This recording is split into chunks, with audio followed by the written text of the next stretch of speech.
नमस्कार, आप देख रहे हैं सी न्यूज़ भारत और मैं हूं ऋषभ सक्सेना। मध्य प्रदेश के मुख्यमंत्री ने इंदौर में विभिन्न विकास योजनाओं का लोकार्पण किया, जिसमें 500 से अधिक कंपनियों ने हिस्सा लिया।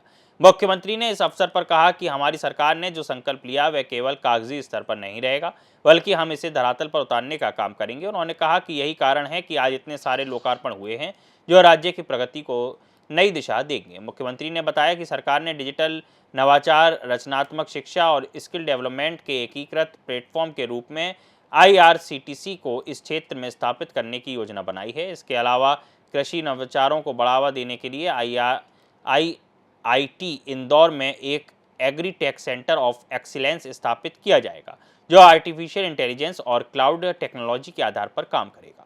मुख्यमंत्री ने यह भी घोषणा की कि भोपाल में 125 करोड़ रुपए की लागत से एक IT पार्क टावर बनाया जाएगा, जो विज्ञान और प्रौद्योगिकी के क्षेत्र में राज्य को और सशक्त बनाएगा। इसके साथ ही सरकारी और निजी भूमि के साथ साथ अन्य विभागों की जमीन पर भी IT के प्रोत्साहन के लिए कई प्रस्ताव लाए जाएंगे। अधिकारियों के साथ मुझे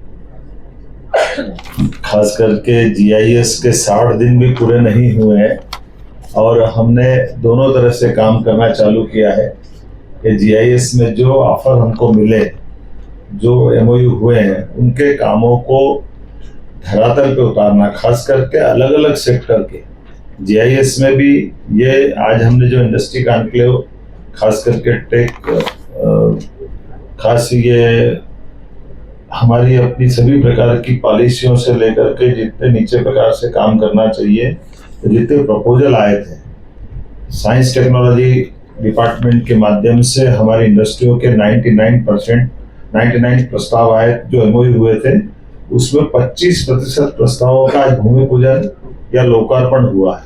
ये वो बात बताती है जिसके प्रति हमारी तत्परता या हमारी गतिशीलता ये अपने आप में परिलक्षित होती है। मुझे इस बात का संतोष है कि इस प्रकार के प्रस्तावों को धरातल पे उतार करके हमारी सरकार ने जो अपने शुरू के संकल्प है कि हम केवल इन सारी बातों को कागजी स्तर पर न रहते हुए नीचे मैदान में यथार्थ में उतारेंगे, उसी के आधार पर आज हमने कई सारे भूमि पूजन लोकार्पण किए। हमारे पास प्रपोजल आए तभी तो हमने तुरंत नीति बनाने की तरफ आगे बढ़े। नीति बनाने से जो इंटरेस्टेड लोग रहते हैं उनको सरलता हो जाती है, हमारे इरादे स्पष्ट होते हैं, काम की युक्तियुक्तकरण करते हुए सरलीकृत व्यवस्था बना दिया। राजेश जी, मुख्यमंत्री जी, आपने जो एक नवाचार किया मध्य प्रदेश में कि अलग अलग रीजनल आपने कॉन्क्लेव आयोजित की, जिसके कारण सब जगह अलग अलग सेक्टर के लोग आ रहे हैं, उद्यमी भी आ रहे हैं और एक नई संभावनाएं बनी मध्य प्रदेश में। उसके बाद GIS का आपने वो किया। अब आने वाले समय में अभी एग्रीकल्चर एक कॉन्क्लेव करने वाले हैं, तो आने वाले समय में और इसमें क्या आप नया करने जा रहे हो और कितनी जल्दी ये सब सारी चीजें जो है जितने भी एग्रीमेंट हुए हैं या MOU हुए हैं वो धरातल पर आ जाएंगी, जैसे आज की तारीख हो रहा है इस टाइप से?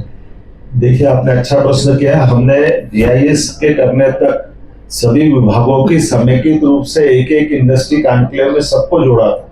मूलतः तो हमारे 55 विभाग है, 55 मंत्रालय मोटे तौर पर है। ऐसे में बड़ी संभावना, जैसे माइनिंग का सेक्टर, हेल्थ है, एजुकेशन है, कई प्रकार के निवेश के बहुत बड़े पैमाने पे क्षेत्र हैं। हमने धीरे धीरे सने सब विभागों के लिए जो 18 पॉलिसियां पहले दी है, आज साइंस टेक्नोलॉजी की 4 पॉलिसियां आज हमने अनाउंस की है, तो ये 22 पॉलिसियां हो गई। इसके आधार पर अब अलग अलग, जैसे अब एग्रीकल्चर सेक्टर हमारा अब ये वापस मई से खुल रहा है, जिसके आधार पर हमारे चार बड़े उनके अपने एग्रीकल्चर के कार्यक्रम करते हुए, जैसे GIS के समय हम रीजनल इंडस्ट्री कॉन्क्लेव करते हुए गए थे, ऐसे एक एक रीजन में एग्रीकल्चर का करते हुए एग्रोटेक बड़ा कार्यक्रम हम भोपाल के पास सीहोर में करने वाले हैं अक्टूबर माह में। अर्थात जो एग्रीकल्चर ग्रोथ रेट हमारी बढ़ी, लेकिन एग्रीकल्चर इंडस्ट्रियां हमारे पास आए, प्रोसेसिंग यूनिट हमारे पास लगे, इस दिशा में भी हमने काम करना प्रारंभ किया। तो धीरे धीरे करके ये मान के चलिए कि हर महीने एक एक विभागों के आने वाले समय में कई कार्यक्रम भी देखने और सुनने को मिले। लेकिन IT सेक्टर की एक जो सबसे बड़ी प्रॉब्लम है यहाँ इंदौर वो है कनेक्टिविटी की प्रॉब्लम, जो हमेशा बताते हैं कि बाहर से कनेक्टिविटी, जो इंटरनेशनल कनेक्टिविटी है वो नहीं मिल पाती। तो उसके लिए क्या आप कुछ आने वाले समय में करने वाले हो?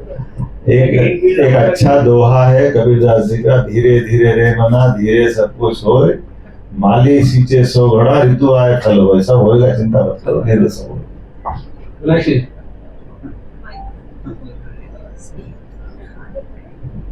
मुख्यमंत्री जी, निवेशक कोरिया, जापान सभी बहुत सारे बड़े शहरों से ले आए हैं।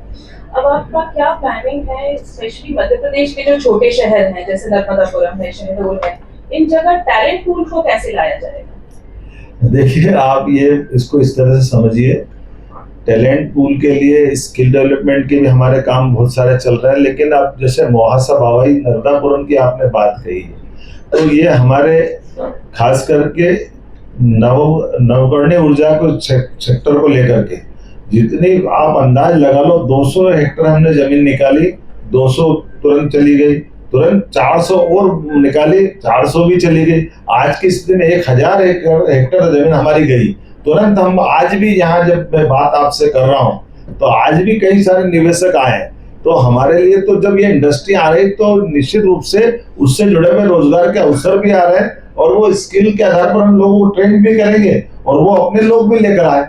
हम हर हालत में अपने जो समृद्धि के द्वार उद्योग के माध्यम से जो खोलना चाहते हैं, तो हम तो समान रूप से उसी तरफ बढ़ेंगे जिस क्षेत्र में जिसकी संभावना है। और जैसे कि हमने कहा, मोहासा बावई वो सेक्टर है जिसमें भारत सरकार के माध्यम से नवकरणीय ऊर्जा के लिए विशेष पैकेज हम दे रहे हैं। विज्ञान टेक्नोलॉजी के माध्यम से इसमें प्रोत्साहन देने के लिए हम इसमें काफी आगे बढ़े। IT पार्क टावर भोपाल में बनाया जाएगा, जो 125 करोड़ की लागत से 3 लाख वर्ग फुट लीजेबल स्पेस इसमें बनाई जाएगी, जो हम अपने इस IT से जुड़े हुए पार्ट में कई लोगों को ओबलाइज भी करेंगे, और ये मान के चले कि IT सेक्टर को प्रोत्साहन देने में ये एक निर्णायक भूमिका लगाएगा। इंदौर में प्लग एंड प्ले सुविधा विकसित की जाएगी। देवी अहिल्या विश्वविद्यालय, अब हमने जैसे पहले निर्णय किया था कि गवर्नमेंट लैंड, प्राइवेट लैंड, इनके साथ साथ हमारे शासकीय अन्य विभागों की भी जमीनों के ऊपर भी IT को प्रोत्साहन देने के लिए आगे बढ़े। इसके कई प्रपोजल आए, जैसे कई सारे क्षेत्रों के साथ देवी अहिल्या के कैंपस में भी अब IT पार्क एक नया PPP मॉडल चलने के लिए हमने आगे बढ़ने का निर्णय किया है। उम्मीद कर रहे हैं कि GCC नीति 2025, MP सेमीकंडक्टर नीति 2025, AVGC XR नीति 2025, MP ड्रोन प्रोत्साहन एवं उपयोग नीति 2025, ये चारों नीति निर्देशकों के माध्यम से हमने अपने एकीकृत सुविधा देने के लिए प्रोत्साहन पोर्टल को भी हम इसी में लॉन्च कर रहे हैं, जिसके आधार पर हमारे अपने इरादे सबके सामने आ रहे हैं। और ये व्यवस्थाओं को समझने के लिए आज जैसे ही पॉलिसियों के प्रस्ताव लोगों को दिए गए तो कई सारे लोगों ने इसमें अपनी रुचि दिखाई है।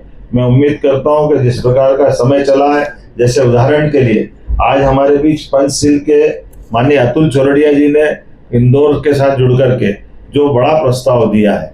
आप सब जानते हैं कि अतुल चौरड़िया जी वो व्यक्ति हैं जिनके माध्यम से लगभग 7 लाख लोग रोजगार पाते हैं, और पूना के अंदर उनने ट्रम्प टावर बना करके अपने इस जगत के अंदर सबसे बड़े शख्सियत में से एक उनका अपना स्थान है। अकेले अभी डेटा सेंटर के लिए ही 50,000 करोड़ का निवेश उनने महाराष्ट्र में किया है। हमने उनसे बात की थी और लगभग आज की स्थिति में 2000 करोड़ का तो उनने यहाँ भूमि पूजन किया है। हमने कहा कि आप 5000 करोड़ तो बढ़ाइए, और वो भी सहमत है इस बात के लिए कि जितनी अनुकूलता मध्य प्रदेश, इंदौर और ये बाकी सब शहरों में है, इतनी बाकी जगह ये सकारात्मक संदेश इस प्रकार का कम है। मैं मान के चलता हूँ कि हमारे अपने कार्य व्यवहार से और यहाँ की अनुकूलता के बलबूते पर आने वाला समय निश्चित रूप से और बेहतर से बेहतर करने के लिए प्रोत्साहित कर रहा है। आइए हम सब संकल्प करें, यशस्वी प्रधानमंत्री के नेतृत्व में हमारी सरकार कदम से कदम मिला करके सभी विभागों को लेकर के, खास करके उद्योग और रोजगार के क्षेत्र में हमने महिला, किसान, युवा और गरीब चारों वर्ग के कल्याण के लिए और मध्य प्रदेश को सशक्त आर्थिक रूप से संपन्न बनाने के लिए जो संकल्प लिया है, निश्चित रूप से हम उसकी पूर्ति करेंगे। मेरी अपनी ओर से एक बार फिर आप सबका भी आभार। इंदौर से सी न्यूज संवाददाता अंकित खरे की रिपोर्ट। मुख्यमंत्री ने अपने संबोधन में राज्य के विकास के लिए सरकार की प्रतिबद्धता को दोहराया और यह सुनिश्चित किया कि इंदौर समेत पूरे मध्य प्रदेश में IT, विज्ञान और प्रौद्योगिकी के क्षेत्र में तेजी से विकास होगा। साथ ही राज्य की कृषि, शिक्षा और नवाचार के क्षेत्र में भी बड़ा बदलाव आएगा। इस खबर में फिलहाल इतना ही। देश और दुनिया की तमाम खबरों के लिए आप देखते रहिए सी न्यूज़ भारत।